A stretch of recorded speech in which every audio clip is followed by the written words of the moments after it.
Bonjour la famille Jambo Mbote, Bento Aboki Mbote qui est de la famille Saoufé. Aujourd'hui, nous allons parler de comment vous pouvez sécuriser votre terrain. Donc, ça veut dire que vous avez acheté un nouveau terrain et souvent, c'est dans un coin qui n'est pas encore vraiment très habité. Donc, c'est des nouveaux quartiers qui sont en train de se former. Vous aimeriez bien donc être prévoyant de façon que, une fois que vous avez terminé donc de faire l'achat de votre terrain, vous avez reçu votre acte de vente et vous êtes en procédure pour avoir les fiches parcellaires, etc. Vous voulez à tout prix avoir les bonnes délimitations de votre terrain et de pouvoir donc reconnaître votre terrain facilement quand le besoin sera là. Alors, donc, même quand il y a des géomètres qui viennent pour mesurer donc votre terrain pour la suite de procédure de vos papiers, vous avez besoin de bien connaître les délimitations de votre terrain. Donc, alors, il y a trois façons de pouvoir sécuriser votre terrain. Donc, la première façon, c'est celui de mettre des bornes. Alors, les bornes, ce sont des petits bouts de béton que vous voyez souvent dans beaucoup de terrains où vous partez, de terrains que vous partez acheter, qui sont à peu près de 50 ou 60 cm. On met 15 cm dans la terre et il y a peut-être 45 cm qui restent au-dessus. Et les mêmes gens qui sont en train de vous vendre ces bornes-là, en moins d'une semaine ou deux, quand vous venez plus, la majorité de ces bornes-là sont volées et ils sont revendus. Je ne sais même plus si on vend ça à 5 dollars ou 10 dollars ou 15, je ne sais plus. Mais c'est des jeunes, malheureusement, qui font ces choses-là. Donc, on vous vend des bornes et ensuite, on vient, on les déloge encore et c'est triste. Donc, ça veut dire que quand vous faites ce travail-là, vous perdez de l'argent très rapidement. Ça veut dire que vous avez acheté les bornes, vous les mettez, vous rentrez à la maison, une semaine plus tard, et peut-être moins que ça, les bornes sont parties. Et c'est vraiment dommage. Ensuite vient une technique qui est un peu plus coûteuse, mais c'est la technique que moi, personnellement, je recommanderais à beaucoup de gens. C'est la technique suivante. C'est celle, au lieu de faire des bornes, vous faites carrément des colonnes en béton de minimum, de minimum 2,50 m, ça veut dire 50 cm dans la terre et ensuite 2 mètres qui est visible en haut.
Pourquoi je suis en train de vous suggérer ça? Eh bien, ça vous facilite la tâche pour la suite de votre projet. Donc, ça veut dire quand vous n'avez pas assez de moyens pour faire, par exemple, directement la clôture, donc vous commencez d'abord par faire les colonnes et plus tard, quand vous allez avoir plus de moyens, c'est plus facile de continuer à faire donc votre projet. Ça veut dire celui de faire le mur de clôture. Que malheureusement, c'est dommage. Chaque fois, je me suis toujours posé la question de savoir pourquoi on devait vivre comme des prisonniers dans notre pays.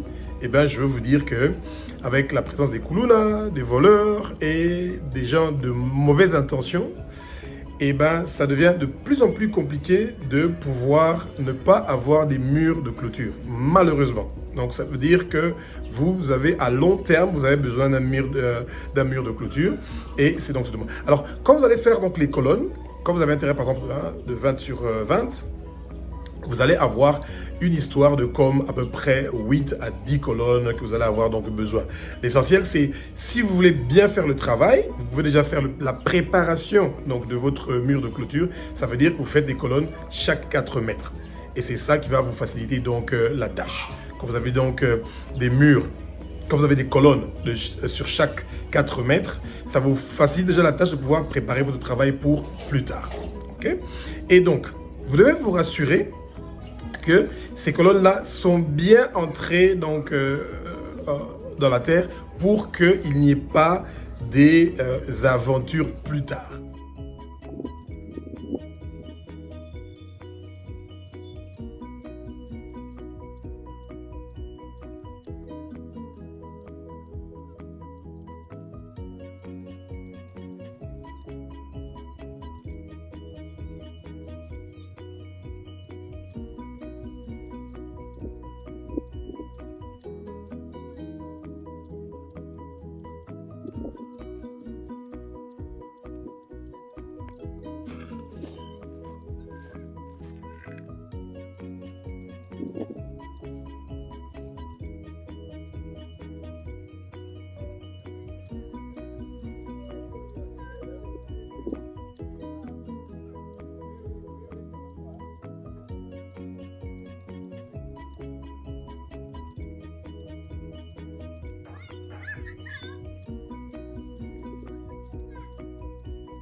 L'autre avantage qu'il y a de faire donc les colonnes, c'est dommage que les gens ne travaillent pas ensemble dans certains projets de construction qu'ils sont en train de faire.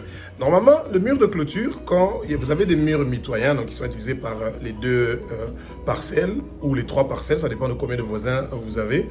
Et c'est beaucoup plus facile de pouvoir traiter avec les voisins pour pouvoir faire quelque chose qui est bien. Mais bon, malheureusement, les gens ne veulent souvent pas travailler ensemble et ça veut dire qu'ils perdent beaucoup d'argent et ils se mettent eux-mêmes donc en insécurité peut-être, mais bon, soit. Donc, s'il y a possibilité, c'est mieux donc de faire effectivement donc les colonnes. Et plus tard, quand vous connaissez vos voisins, vous essayez de leur contacter et de leur expliquer que vous voulez faire donc le projet de mur de clôture plus tard et que peut-être que vous pouvez partager les frais pour pouvoir donc faire le mur de clôture. Et peut-être que ça pourra donc vous aider à pouvoir trouver donc un terrain d'entente, de pouvoir réussir à régler ça. Notre expérience est que beaucoup de gens n'aiment pas travailler ensemble. Pourquoi? Eh bien, on ne sait pas. Et moi, je pense que c'est parce que souvent, il y a beaucoup de ces projets-là qui sont confiés à nos membres de famille. Et comme nos membres de famille ne veulent pas avoir un contrôle, ils n'aiment pas qu'on leur contrôle. C'est ça le souci qu'il y a. Ils veulent faire comme ils veulent, où ils veulent et quand ils veulent. Et c'est ça qui rend la vie des fois assez compliquée. Et quand ils savent qu'il y a plusieurs personnes qui sont donc dans un projet, ça rend les choses un peu plus claires. Donc ça demande une gestion qui est un peu plus donc détaillée et clarifiée. Or, eux, c'est pas ça l'idée. Plus ils sont donc en solo, plus c'est facile pour eux de pouvoir dire ce qu'ils ont besoin de dire, etc. Et c'est ça qui est malheureusement dommage. Mais bon, soit c'est comme ça que les choses se passent des fois dans notre pays. Et donc, nous allons parler de la suite de comment vous pouvez faire pour sécuriser donc votre terrain. Le troisième et le dernier point. Le troisième et dernier point, c'est la fameuse clôture, donc votre mur de clôture. Et quand vous avez un mur de clôture sans portail, vous n'avez toujours pas fait un grand travail. Pourquoi? Parce qu'il y a quand même encore des soucis, des gens qui peuvent venir pour vous déranger. Et alors, souvent, c'est faire le mur de clôture est assez coûteux. Donc c'est ça l'alternative qui est vraiment coûteux. Et parce que entre 2022 et 2023, pour 20 mètres de mur de clôture, ça dépend des communes et des quartiers, etc. et des endroits où vous partez faire ce travail-là, vous arrivez facilement à un montant de 2000 $ pour 20 mètres. Vous voyez? Et donc, ça, c'est quand même assez coûteux. Mais bon, soit quand vous demandez un devis, on pourra vous dire combien ça coûte, etc. Donc, si vous avez vraiment les moyens, c'est mieux de faire directement votre clôture. Quand vous n'avez pas du tout de moyens, vous pouvez faire donc les bornes qu'on va vous voler. Et si vous avez un peu de moyens, vous pouvez donc faire donc, les colonnes que vous faites donc chaque 4 mètres pour vous rassurer que vous préparez déjà plus tard quand vous allez faire votre mur de clôture. Vous pouvez utiliser les mêmes colonnes pour fermer donc vos murs de clôture. Alors, moi, ce que je vous conseillerais, donc, c'est de bien réfléchir sur ce que vous voulez donc faire à long terme. Il faut toujours penser à long terme. Donc, à court terme, peut-être que c'est oui, bon, on a checké ma colonne, et tout, on a checké, pardon, borne, oui, mais on les vole. Il y a aussi des gens qui utilisent aussi des L. Alors, je vais vous dire quelque chose. Si vous voyez que l'urbanisme ne réussit pas à Kinshasa, c'est à cause de ces histoires des L-là. Pourquoi? Parce que souvent, les maçons qui viennent faire ces L-là ne connaissent pas les délimitations des terrains des gens. Ils volent 5 à 10 cm, des fois même 50 cm de la route. Donc, ils mettent les L dans la route et une fois que le premier a commencé, le reste suit. Et c'est comme ça que vous retrouvez que quand vous avez une route de 7 mètres, la route se retrouve facilement à 6 mètres. Pourquoi? Parce que 50 cm volés du côté gauche, 50 cm volés du côté droit et tout le monde est content qu'ils ont volé 50 cm. Et c'est dommage parce que plus tard, quand vous devez faire par exemple l'évacuation des eaux, etc., la route devient encore plus petite et c'est pas praticable. Et c'est vraiment dommage. Mais bon, soit c'est comme ça que les choses se passent souvent dans notre pays parce que il n'y a pas de contrôle ou il n'y a pas d'entente entre les voisins et c'est vraiment dommage. Que Jésus vous bénisse, vive le Congo Elengi et que Jésus-Christ nous donne l'intelligence, la sagesse, la connaissance, la réflexion et surtout beaucoup de patience. Nous puissions voir des bonnes choses se réaliser dans notre beau pays, le Congo. Au revoir.